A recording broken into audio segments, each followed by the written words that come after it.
గడిచిన 2 వారాల నుంచి అనేక మంది నాయకులు కార్యకర్తలు వస్తున్నారు, కలుస్తున్నారు. వాళ్ళు అడుగుతున్న ప్రశ్న ఒకటే, ఏంటి సార్ ఇన్ని కార్యక్రమాలు, ఇంత అభివృద్ధి, ఇంత సంక్షేమం జరిగింది, మరి నిత్యం ఎమ్మెల్యేలు కానీ ఇతర నాయకులు ప్రజలకు అందుబాటులో ఉన్నారు, గడప గడప చేశారు, అయినా పార్టీ ఎందుకు ఓడిపోయిందని తరచూ అడుగుతూనే ఉన్నారు. జవాబు చెప్పాల్సిన బాధ్యత కూడా మా మీద ఉంది. ఒకటే ఈ రోజున ప్రతి కార్యకర్తకి, నాయకుడికి చెప్తుంది, సరే రాజకీయాల్లో గెలుపోవటంలో సర్వసాధారణం, మహా నాయకులు ఓడిపోయారు, మళ్ళీ గెలిచారు. అలాగే ఇది కూడా మనం ఒక స్పోర్టివ్నెస్తో తీసుకోవాలి. గతంలో గెలిచాం, ఈరోజు ఓడిపోయాం, రేపు తప్పకుండా గెలుస్తాం. మనం మన బాధ్యతని, ప్రతిపక్ష బాధ్యతని మరి హుందాగా నిర్వర్తిస్తూ ప్రజల్లోకి పోయి ప్రజల తరఫున అధికార పక్షాన్ని ఎండగడుతూ ఉంటే తప్పకుండా ప్రజలు మనకు అవకాశం ఇస్తారు. కానీ ఈరోజు ఓడిపోవడానికి సరే అనేక మంది కార్యకర్తల నాయకులతోనే మాట్లాడుతుంటే వాళ్ళు చెప్తున్న ఒక మేజర్గా 2-3 కారణాలు. సంక్షేమం బ్రహ్మాండంగా చేసింది ఈ ప్రభుత్వం, కానీ లోపాలు కనపడుతుందైతే ఉదాహరణకు మనం తీసుకుంటే లిక్కర్లో ప్రభుత్వానికి చెడ్డ పేరు వచ్చింది అనేది వాస్తవం. అనేక సార్లు మేము సజ్జల గారికి కానీ విజయసాయి రెడ్డి గారికి కానీ చెప్పడం జరిగింది, చెడ్డ పేరు వస్తుంది, దీన్ని మనం అధిగమించాలి అని.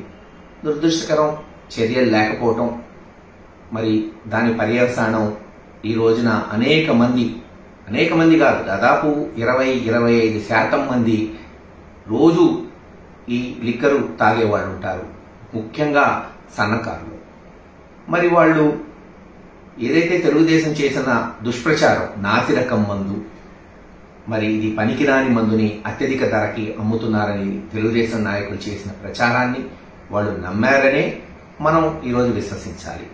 అలాగే శాండ్ మీద ఆధారపడే వాళ్ళు, మరి ఎవరైతే కార్మికులు ఉన్నారో వాళ్ళు కూడా శాండ్ పాలసీ బాలేదు, వాళ్ళకి ఇంకా మెరుగైన పాలసీ కావాలని వాళ్ళు ఓట్లు వేశారనేది కూడా మనం నమ్మాల్సి వస్తుంది.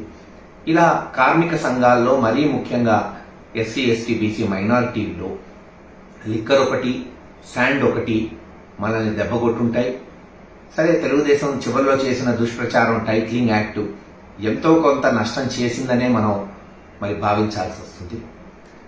అన్నిటికన్నా రాజకీయంగా ఇప్పుడు నేను చెప్పిన కారణాలనే అందరూ చర్చిస్తున్నారు, గ్రామాల్లో మాట్లాడుతున్నారు. తప్పులేదు, మాట్లాడాలి కూడా. తప్పులు ఎక్కడున్నాయో తెలుసుకోవాలి, మరోసారి జరగకుండా చూసుకోవాలి. కానీ నేను ఒకటి చెప్పదలుచుకున్నా, ప్రతి నాయకుడికి, కార్యకర్తకి, బహుశా తెలుగుదేశం వాళ్ళు వింటే వాళ్ళకి ఉపయోగపడిద్దేమో. జగన్మోహన్ రెడ్డి గారు పార్టీ పెట్టడానికి, అనతి కాలంలోనే ఆ పార్టీని అధికారంలోకి తీసుకురావడానికి 2014లో ఓడిపోయినా సరే తాను మళ్ళీ 2019లో పట్టి పాదయాత్ర చేసి పార్టీని అధికారంలో తీసుకొచ్చి చరిత్ర సృష్టించడానికి కారణం, ఈరోజు మళ్ళీ చంద్రబాబు నాయుడు గారు గెలవడానికి కారణం ఒక్కటే, అదే అవమానం. గుర్తుపెట్టుకోండి, అవమానం. ఈ అవమానం అనేది సామాన్యమైన విషయం కాదు. అవమానమే మనిషిలో కసి పెంచుతుంది, ఆయుధాలను పెంచుతుంది, మనిషి పోరాట పటిమను పెంచుతుంది. చరిత్రలో మహాభారతాలు, రామాయణం చదివి పెరిగిన వాళ్ళం మనం. ఆ రోజు కూడా నిండు సభలో పాండవులకు అవమానం జరిగితే పోయి యుద్ధం చేసి యుద్ధంలో రాజ్యాన్ని గెలుచుకున్నారు.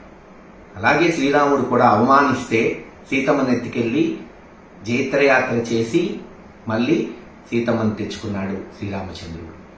నేను ఆ దేవుళ్లతో పోల్చట్లా, చరిత్ర చెప్తున్నానంతే.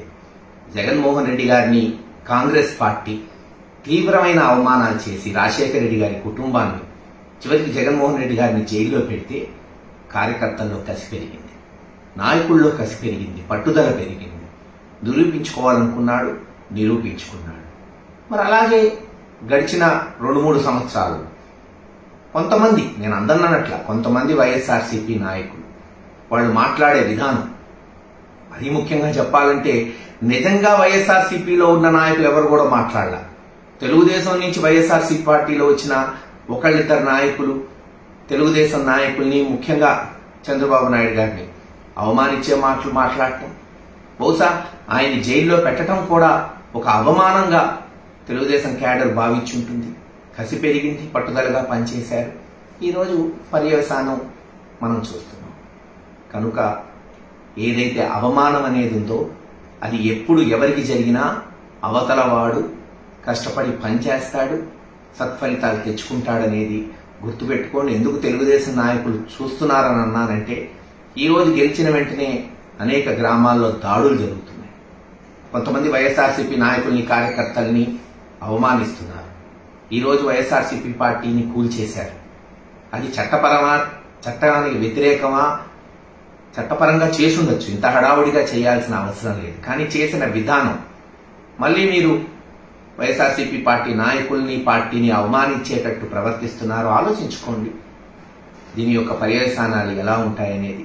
ప్రజలు మీకు ఒక అవకాశం ఇచ్చారు, అందించండి, మంచి పాలన ఇవ్వండి. ప్రజలు మీరు మంచి పాలన ఇస్తారని మీకు ఓట్లేశారు అని మీరు చెప్తున్నారు. తప్పకుండా మీరు చేయండి. ఒక ప్రతిపక్ష పాత్ర తప్పకుండా జగన్మోహన్ రెడ్డి గారి నాయకత్వంలో మేమందరం కూడా సమర్థవంతంగా ముందుకు పోతాం. ప్రక్షాళన చేసుకోవాలి, చేసిన తప్పులు తెలుసుకోవాలి, మళ్లీ తప్పులు జరగకుండా చూసుకోవాలి. ఎవ్వరూ కూడా కుంగిపోయే ప్రసక్తే ఉండదు. ఈ రోజు ఏం కొత్తగా రాజకీయాలు చూడట్లేదు. ఈ ఇంట్లో 97 నుంచి రాజకీయాలు చూసాం. అనేక ఎలక్షన్స్ గెలిచాం, ఓడాం. గెలిచినప్పుడు ఇక్కడే ఉన్నాం, ఓడినప్పుడు ఇక్కడే ఉన్నాం. తప్పకుండా హుందాగా రాజకీయాలు చేసుకుంటూ ప్రజలకు మంచి చేసే విధానంలో జగన్మోహన్ రెడ్డి గారి నాయకత్వంలో ముందుకు పోతామని తెలియజేస్తారు.